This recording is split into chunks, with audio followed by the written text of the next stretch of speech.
আল্লাহুস সামাদ, আল্লাহই হলেন সমাদ। সুবহানাল্লাহ। সমাদের মানে হলো লাম ইয়ালিদ ওয়া লাম ইউলাদ। সমাদের ব্যাখ্যা তাফসীর কারকরা পরে দিবেন, স্বয়ং রব্বুল আলামিন নিজেই তো সমাদের ব্যাখ্যা দিয়েছেন।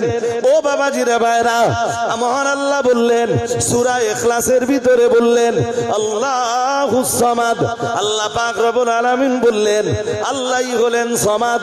ও বাবাজিরা ভাইরা, আমরা জানো বললাম আল্লাহ সমাদের পরিচয় কি? সমাদ বলতে আপনি কি বুঝিয়েছেন? আল্লাহ মহান আল্লাহ বললেন, আল্লাহ পাক রব্বুল আলামিন বললেন লাম ইয়ালিদ ওয়া লাম ইউলাদ। সমাদ তিনি যার কোনো সন্তান নেই, যার বাবা মাও নেই। যেমনটা মুশরিকদের দাবি ছিল, যেমনটা ইহুদিদের দাবি ছিল, যেমনটা খ্রিস্টান, ছেলেও নাই, মেয়েও নাই, পুত্রও নাই, সনও নাই, ডটারও নাই। ওয়া লাম ইউলাদ, যাকে কেউ জন্ম দেয়নি, যাকে কেউ, তার মানে তার বাবাও নাই, মাও, জোরে বলে না, কোরআন পড়ে দেখবেন।